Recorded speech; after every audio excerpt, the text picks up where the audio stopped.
All right, everybody. Breaking news. The Seahawks have made a move. It's not exactly the move that some people were hoping for, not exactly the move that would have massively changed our ceiling for 2021, but it's a good move that I think everybody will be able to get behind. So, Michael Dickson, one of the best punters in the league, young, had a very strong 3 years to start his career, has been extended through 2025. As of a few minutes ago, Michael Dickson has signed a 4 year extension with the Seahawks. 4 years, 14.5 million in new money, apparently, according to Mike Garofalo. Gets 10.6 million in the first 2 years.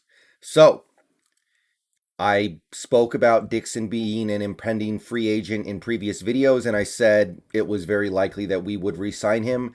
And I did predict he was going to sign a contract that would be a new record for a punter, and it looks like that has happened. I'm pretty sure that is a new record in terms of average annual value for a punter. More than 3.5 million a year. So I don't know if this has any ramifications on the salary cap in 2021. If you go to the Spotrac page for the Seahawks, Michael Dickson's cap hit in 2021 was about $3.5 million. You may see that cap hit shrink because of this extension. You may see it not be changed at all because I'm pretty sure this is a flat extension. So this final year of his rookie deal plus an additional 4 years. So really, we're going to have Dickson for another 5 seasons. Under at least we're going to have him under contract for another 5 seasons. But you may see this cap hit get taken down a million, maybe even a little more than that, in exchange for the long-term security of that now 5 year contract. So we'll find out. We'll know the exact details of the contract at some point this offseason, and we'll see if it saved us any money. If it did, it won't save us much more than, like I said, million. Tiny bit more than a million is possible, but it's not going to be enough to bring in a big-time veteran or anything like that, but it could make or break our ability to maintain roster flexibility during the regular season. So there isn't really too much to say about this. This is not a controversial move.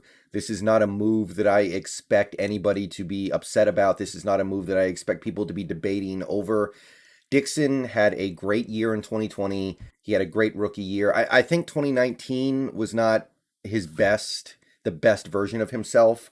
I seem to remember he did have a little bit of a sophomore slump, but it's tough to deny that Michael Dickson has proven his value so far as a Seahawk.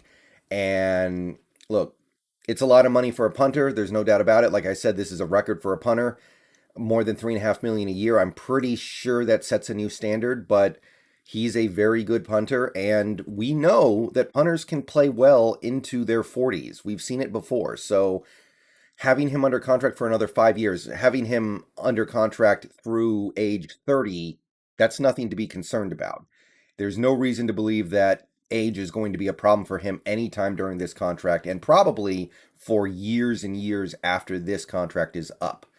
So that's really all that can be said about it. I don't think any Seahawks fans are going to be unhappy about this move. I don't think any Seahawks fans are going to be like, oh, we should have done this or that. Instead, we should have traded for this punter or that punter. No. This is just one of those things that it's not the most exciting move in the world. You don't want to see your punter out on the field that often. So I understand those angles, but this is not a move that should be debated. This is not a move that anybody should find overly controversial. I don't imagine any Seahawks fans are going to be unhappy about it because there's nothing to be unhappy about. We have a very good punter. We paid him very good punter money.